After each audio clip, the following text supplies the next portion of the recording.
ડાંગ જિલ્લામાં વરસતો વરસાદ કાવેરી અને અંબિકા નદીમાં આવતો હોય છે. કાવેરી અને અંબિકા બંને નદી નવસારીની બિલીમોરા નગરપાલિકાને સ્પર્શીને વહે છે.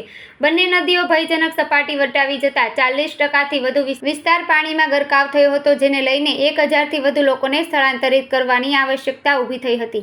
કાવેરી અને અંબિકા કાંઠાના 18થી વધુ ગામોમાં અસર થઈ હતી. બિલીમોરા નગરપાલિકાના દેસરા વિસ્તારની કાવેરી નદીના પાણી ભરાતા હોય છે, જ્યારે બંદર રોડ વિસ્તારમાં અંબિકા નદીના પાણી બિલીમોરા શહેરને ધમરોળી નાખે છે. બંને નદીઓ ગત રાત્રે ભયજનક સપાટી વટાવી જતા જિલ્લાનું તંત્ર એલર્ટ થયું હતું અને 1000થી વધુ લોકોને સુરક્ષિત સ્થળે ખસેડ્યા હતા. હાલ બંને નદીઓની જળ સપાટીમાં ઘટાડો થતાં પાણી ધીમી ગતિએ ઓસરી રહ્યા છે, જેને લઈને પૂર પીડિતોએ રાહતના શ્વાસ લીધા છે. નવસારી જિલ્લાના ધારાસભ્ય અને પૂર્વ કેબિનેટ મંત્રી નરેશભાઈ પટેલે પણ પોતાના મત વિસ્તારની મુલાકાત લીધી હતી. જિલ્લા કલેક્ટરે પ્રેસ કોન્ફરન્સ જીઓજી જિલ્લામાં થયેલી કામગીરીની માહિતી આપી હતી. અંબિકા અને કાવેરી નદીના ધસમસતા પ્રવાહે બિલીમોરા નગરપાલિકાના વહીવટી તંત્રની ઊંઘ હેરાન કરી દીધી હતી.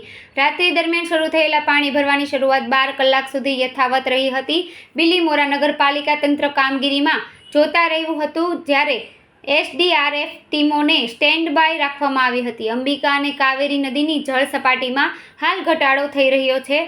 એકમની મોટી ભરતી હજી આવવાની શક્યતાઓને પગલે તંત્ર હજુ પણ એલર્ટ મોડમાં આવી ગયું છે. ગઈકાલે દિનભરમાં જે લોકલ વરસાદ અને એના સાથે જ જિલ્લાને અડીને આવેલા તાપી અને ડાંગ જિલ્લાના જે અમારા રેન કેચમેન્ટમાં નદીઓના આવે છે ત્યાંના વરસાદના લીધે રાત્રે ગઈકાલે નદીઓની લેવલ અંબિકા અને કાવેરી ઘણી બધી હતી. આમ તો પૂર્ણાની લેવલ એ ડેન્જરના નજીક હતી, પણ થેન્કફુલી એનાથી વધારે નહીં થઈ. આ વરસાદ હાલ તો શાંત છે. નદીઓ ડેન્જર ઝોનથી જસ્ટ નીચે છે. કાવેરી હાઈએસ્ટ 23 અને અંબિકા હાઈએસ્ટ 32.80 33ની આજુબાજુમાં થઈ હતી. આ બંનેના ડેન્જર લેવલ છે 19 અને 28 ના જે લેવલ. એમાં આપણે અંબિકા અને કાવેરીથી એફેક્ટેડ ગણદેવીમાં 966 લોકો આશરે એમનું ગવર્મેન્ટ તરફથી રેસ્ક્યુ થયું હતું. સ્થાનિક કક્ષાએ પણ થોડા ઘણા લોકો પોતપોતાની રીતે રિલેટિવ્સના ત્યાં ઊંચા સ્થળે ગયા હતા.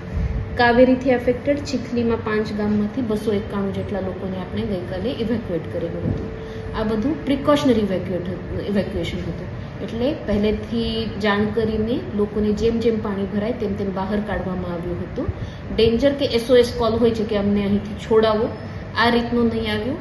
એ અમારા માટે ખુશીની વાત છે કે આટલા બધામાં અમે લોકોને સહેલાઈથી કોર્ડિનેટ કરી શક્યા. હાલ જિલ્લામાં ટોટલ રોજ ક્લોઝ આજે સવારે 8 વાગ્યાનો આંકડો છે 95, જે આપણા ઓવરટોપિંગ થતા છે. વરસાદ ઓછો થાય તેમ તેમ આ રસ્તો ખોલવામાં આવે છે અને મેજર રોડ છે 6 બંધ છે.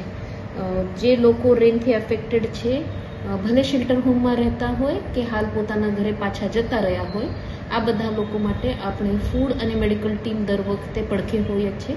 આજે પણ આપણે આના બધાના માટે 2000ની આજુબાજુમાં ફૂડ પેકેટ્સની તૈયારી રાખેલી છે.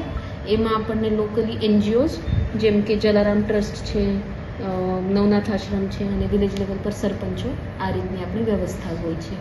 હાલ 3 નદીઓ ડેન્જર લેવલના નીચે છે, પણ જેમ વરસાદ થાય તેમ તેમ એના માટે નાગરિકોને હજુ એકવાર અપીલ છે કે જ્યારે પણ તંત્ર આપને કહે છે મોડી રાત્રે હેરાન થવા કરતાં અમે આપ લોકોની સગવડ વ્યવસ્થિત રાખવાની કોશિશ કરીએ છીએ. આપ લોકોને મદદ કરવા માટે અમારી સહાય કરશો. મોડાની વાત ક્યાં હોય છે? અને લોકો જેમ તૈયાર થાય છે, પાણી જ્યાં સુધી નથી દેખાતું ત્યાં સુધી લોકો આવવા તૈયાર નથી થતા. પરમ દિવસે રાત્રે પણ આખી મારી ટીમ ફિલ્ડમાં હતી.